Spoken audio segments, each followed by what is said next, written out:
ഇല നല്ല ശബ്ദത്തോടുകൂടി നല്ല ട്യൂണിൽ ഒരാൾ ഓതിയിട്ടില്ല. അങ്ങനത്തോലെ പറ്റിയാ പറയണത്.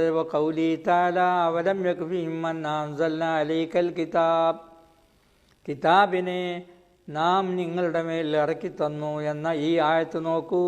യുത്ല അലയും അവരെ മേൽ ഇങ്ങനെ ഓതി കേൾപ്പിക്കുകയാണ് വളരെ സുന്ദരമായി.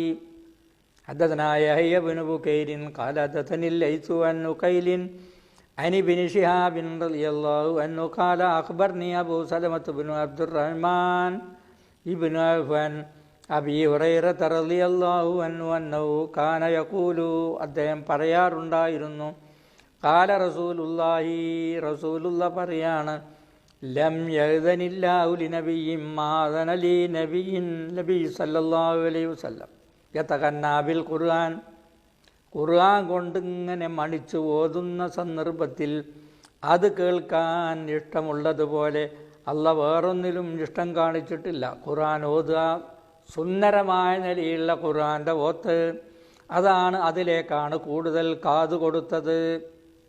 അതാണ് വളരെ ശ്രദ്ധാപൂർവം കേൾക്കുന്നത്.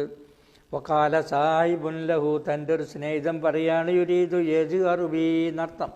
ഖുർആൻ കൊണ്ട് ഉറക്കനെ ഉച്ചത്തിലിങ്ങനെ മണിച്ച് രാഗത്തോടു കൂടി പാടുക, ഓതുക.